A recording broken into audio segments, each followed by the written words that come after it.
Você já percebeu como algumas pessoas vivem com um medo constante de serem deixadas para trás? Basta o parceiro demorar um pouco para responder uma mensagem, um amigo cancelar um compromisso ou um familiar parecer mais distante, e logo surgem pensamentos como: será que ele não gosta mais de mim? Será que eu fiz alguma coisa de errada para ele? Será que vou ficar sozinho? Esse é o chamado medo do abandono. Um dos conflitos ou medos emocionais mais profundos estudados pela psicanálise ao longo do tempo. É uma coisa que a gente deve perceber que é muito importante dizer que sentir medo de perder alguém é algo natural para todos nós, que valorizamos as pessoas que amamos e sofremos diante de uma separação. O problema começa quando esse medo deixa de ser uma reação normal e passa a controlar a vida da pessoa. Aí que começa o problema. Ela vive num constante estado de alerta, buscando sinais de rejeição em qualquer atitude, tornando-se excessivamente dependente da aprovação dos outros e muitas vezes até aceitando relacionamentos prejudiciais, apenas para não enfrentar a solidão que eu acredito que todos nós temos muito medo. A psicanálise nos ensina que nenhum sentimento profundo surge por acaso. Por trás do medo, do abandono, existe uma história. E na maioria das vezes, essa história começa muito cedo, nas primeiras relações da infância. O pai da psicanálise, Sigmund Freud, ele mostrou que nossas primeiras experiências afetivas deixam marcas profundas no inconsciente.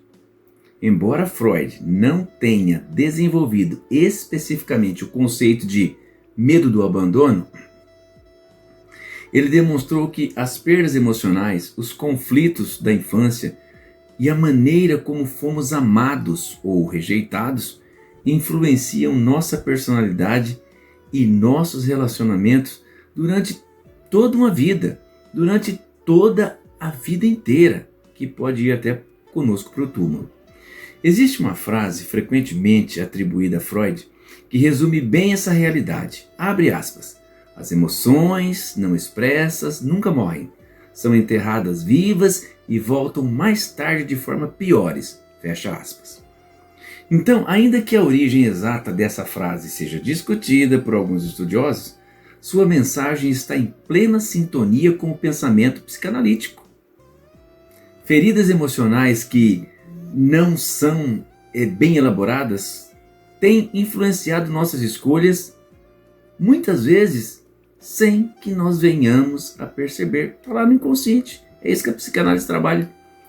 Quem aprofundou esse tema de maneira extraordinária também foi o psiquiatra e psicanalista britânico John Bowlby.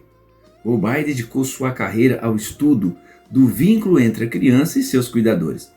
Segundo ele, todo ser humano necessita de uma base segura, ou seja, de alguém que ofereça proteção, acolhimento e disponibilidade emocional.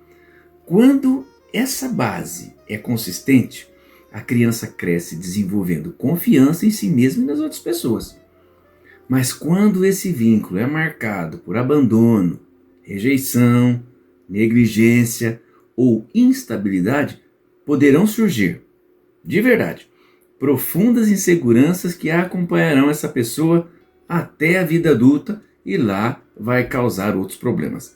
Bowlby escreveu uma frase que se tornou um marco nos estudos que ele promulgou. Abre aspas. Todos nós, do berço ao túmulo, somos mais felizes quando a vida é organizada como uma série de excursões, longas ou curtas, a partir de uma base segura. Em outras palavras, só conseguimos explorar o mundo com tranquilidade quando sabemos que existe um lugar emocional para onde nós poderemos voltar. Bastante profundo, né? Então, existem também outros pensadores como Donald Winnicott. Winnicott, ele desenvolveu o famoso conceito da mãe suficientemente boa. Ele jamais disse que uma mãe deveria ser perfeita. Pelo contrário, para ele, uma mãe suficientemente boa é aquela que atende às necessidades emocionais da criança, de maneira consistente, oferecendo segurança e acolhimento mesmo quando esta venha a cometer erros. Desculpa. Winnicott ainda afirmou: não existe bebê sem mãe. Essa frase, muitas vezes mal compreendida, não significa que toda criança precise exclusivamente de uma mãe biológica, mas que o desenvolvimento emocional depende da relação com alguém que exerça essa função de cuidado. É nessa relação que nós aprendemos se o mundo é um lugar seguro ou se o mundo é um lugar tenebroso, ameaçador. Então, eu vejo que quando essa experiência inicial ela é marcada por insegurança, a criança pode crescer acreditando que o amor é instável. Na vida adulta, isso pode aparecer como ciúmes excessivos, necessidade constante de confirmação, medo de ser trocado, dificuldade para confiar em uma enorme angústia de qualquer sinal de afastamento de qualquer pessoa. Uma outra psicanalista, Melanie Klein, ela também fez muitas contribuições nesse sentido e são fundamentais para nós compreendermos esse fenômeno. Ela estudou profundamente as primeiras relações afetivas e descreveu aquilo que ela chamou de ansiedade da perda do objeto. Em linguagem simples, o objeto representa a pessoa amada. Geralmente, a mãe, nos primeiros anos de vida, ela é considerada a pessoa amada. Quando essa ansiedade é intensa ou mal elaborada, ela pode permanecer presente na vida adulta e trazer assim diversos descontroles emocionais para que as pessoas venham lidar com cada problema da sua época. É por isso que algumas pessoas interpretam qualquer pequena distância como um abandono definitivo, por causa desse medo. Um atraso na resposta de uma mensagem pode parecer uma rejeição. Um momento de silêncio pode ser vivido como falta de amor. O medo não está apenas na situação do presente. Ele desperta antigas experiências registradas, sabe aonde? No inconsciente de cada pessoa. Um outro grande pensador que trata do fato e que nos ajuda a compreender esse tema é Jacques Lacan. Lacan afirmava que o ser humano é marcado por uma sensação permanente de falta.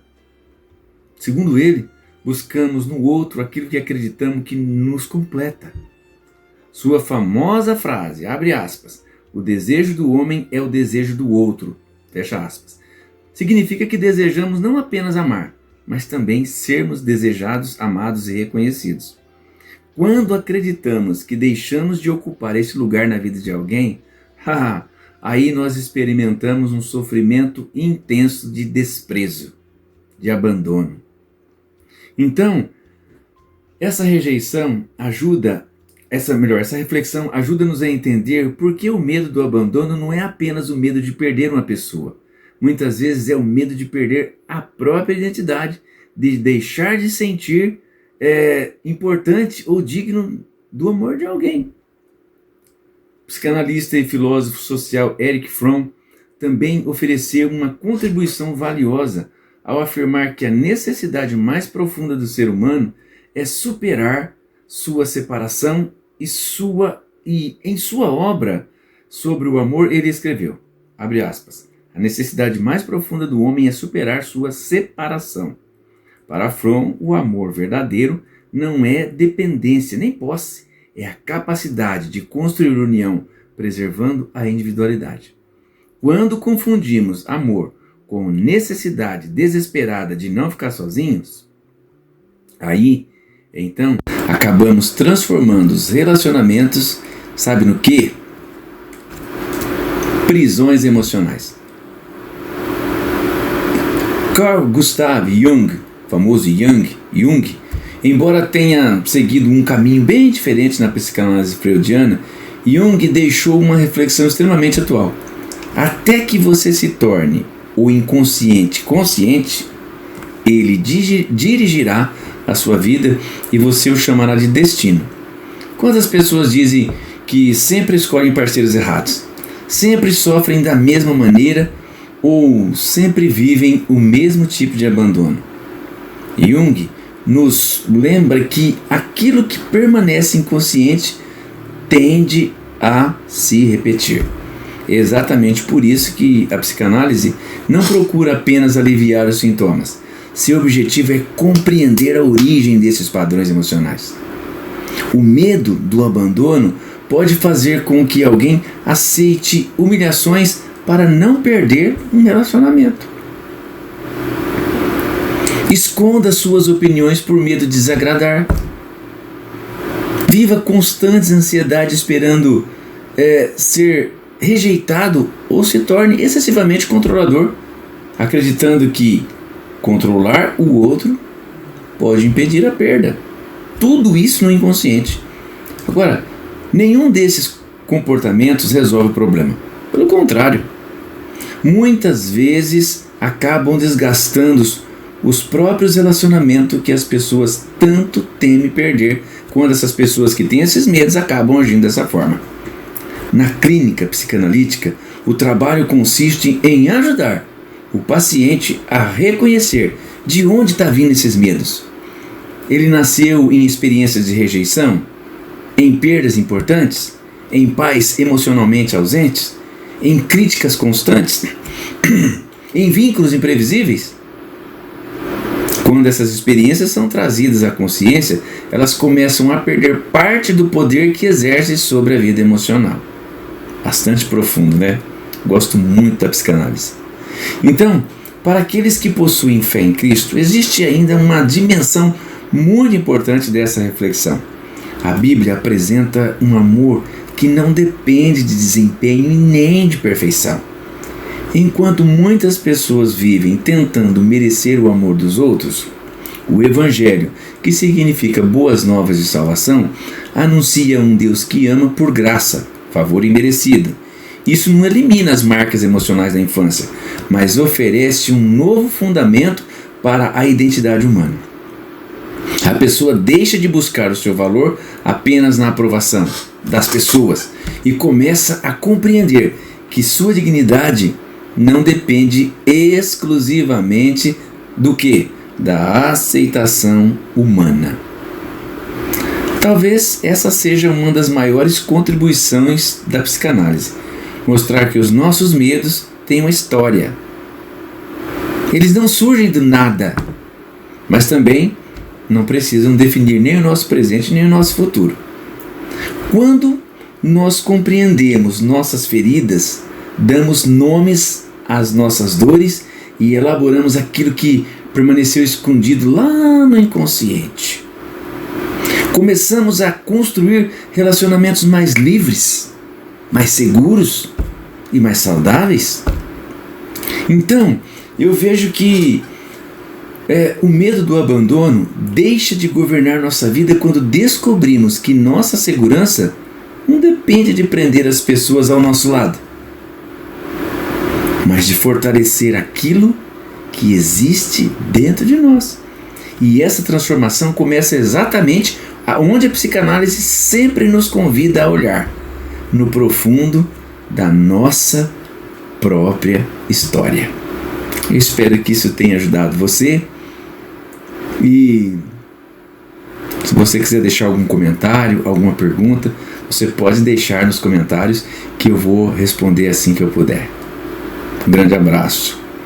Que os seus medos do passado venham se dissipar quando você busca o conhecimento. E é isso que você está fazendo agora.